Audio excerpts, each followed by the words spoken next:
ఈ అలవాట్లే పిల్లలకు డయాబెటీస్ వచ్చేలా చేస్తాయి. తల్లిదండ్రులు జర భద్రం మరి.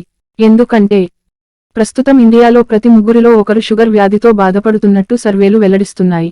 పెద్దలే కాదు పిల్లలు కూడా ఈ వ్యాధి బారిన పడుతున్నారు. తల్లిదండ్రులకున్న కొన్ని అలవాట్ల వల్ల కూడా పిల్లలకు మధుమేహం వచ్చే ప్రమాదం చాలా రెట్లు పెరుగుతోందని నిపుణులు అభిప్రాయపడుతున్నారు. కాగా ప్రతి ఏడాది నవంబర్ 14న ప్రపంచ మధుమేహ దినోత్సవాన్ని జరుపుకుంటారు. ఈ సందర్భంగా అసలు పిల్లలకు మధుమేహం రావడానికి కారణమేంటో ఇప్పుడు తెలుసుకుందాం. Type 1 diabetes. పిల్లలకు వచ్చే డయాబెటిస్ను జువెనైల్ డయాబెటిస్ లేదా టైప్ 1 డయాబెటిస్ అంటారు. ఇది స్వయం ప్రతిరక్షక ప్రతిచర్య. అంటే దీనిలో శరీరం పొరపాటుగా తనపై తానే దాడి చేసుకుంటుంది. ఈ ప్రతిచర్య ప్యాంక్రియాస్లోని ఇన్సులిన్ ఉత్పత్తి చేసే కణాలను నాశనం దెబ్బతీస్తుంది. వీటిని బీటా కణాలు అని పిలుస్తారు. ఇది టైప్ 1 డయాబెటిస్కు దారితీస్తుంది. అయితే ఈ డయాబెటీస్ లక్షణాలు కనిపించడానికి నెలలు లేదా సంవత్సరాల సమయం పట్టొచ్చు. పిల్లల్లో టైప్ 2 డయాబెటిస్ ప్రమాదం. టైప్ 1 డయాబెటిస్ను ఇన్సులిన్ డిపెండెంట్ లేదా జువెనైల్ డయాబెటిస్ అని పిలిచేవారు. ఇది ఏ వయసులోనైనా రావచ్చు. టైప్ 1 డయాబెటిస్ టైప్ 2 కంటే చాలా తక్కువగా వస్తుంది. టైప్ 1 డయాబెటిస్ 5 నుండి 10% మందిలో సంభవిస్తుంది.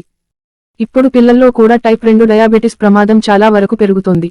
రెడ్ మీట్, ప్రాసెస్ చేసిన మాంసం తినడం, చక్కెర ఎక్కువగా ఉండే పానీయాలను తాగడం వల్ల టైప్ 2 డయాబెటిస్ వచ్చే ప్రమాదం పెరుగుతుంది.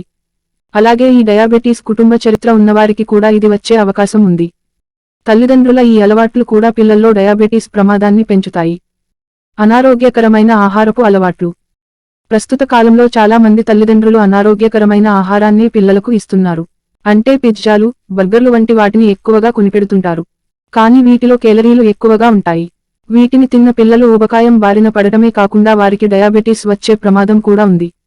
మనం ఆరోగ్యకరమైనవిగా చెప్పుకునే అల్ట్రా ప్రాసెస్డ్ ఆహారాలు కూడా రక్తంలో చక్కెరను బాగా పెంచుతాయి. అలాగే ఇంట్లో వండిన ఆహారాన్ని ఎప్పుడు కావాల్సితే అప్పుడే వేడి చేసి తినే అలవాటు కూడా పిల్లలో బ్లడ్ షుగర్ను పెంచే అవకాశం ఉంది. చక్కెర ఆహారాలు, పానీయాలు. ఎక్కువ చక్కెర, కృత్రిమ చక్కెరతో తయారు చేసిన ఆహారాలు, పానీయాలు పెద్దల ఆరోగ్యానికే కాదు పిల్లల ఆరోగ్యానికి కూడా ఎంతమాత్రం మంచివి కావు. కేకులు, పేస్ట్రీలు, సోడా, ప్యాకేజ్ పండ్ల రసాలు, ఐస్ టీ వంటివి పిల్లల ఆరోగ్యాన్ని బాగా దెబ్బతీస్తాయి. చాలా మంది తల్లిదండ్రులు ఇలాంటి ఆహారాలను ఒకేసారి ఎక్కువగా కొని ఫ్రిడ్జ్లో పెడతారు. పిల్లలు అడిగినప్పుడు వాటిని ఇస్తుంటారు. కానీ ఇవి పిల్లల బరువును పెంచడమే కాకుండా వారికి డయాబెటీస్ వచ్చేలా కూడా చేస్తాయి. స్క్రీన్ ముందు కూర్చోవడం. మితిమీరిన గ్యాడ్జెట్ల వాడకం వల్ల పిల్లలు ఆటలకు దూరంగా ఉంటున్నారు. ఇదే పిల్లల ఆరోగ్యాన్ని ఎంతో ప్రభావితం చేస్తోంది. ఉద్యోగం చేసే తల్లిదండ్రులు వారి వర్క్ను కంప్లీట్ చేసుకోవడానికి పిల్లలకు ఎలక్ట్రానిక్ గాడ్జెట్లను ఇస్తుంటారు. ఇంకేముందు పిల్లలు ఆడుకోకుండా మొబైల్లో మునిగిపోతారు. మీకు తెలుసా, శారీరక శ్రమ లేకుంటే పిల్లలలో టైప్ 2 డయాబెటిస్ ప్రమాదం చాలా రెట్లు పెరుగుతుంది.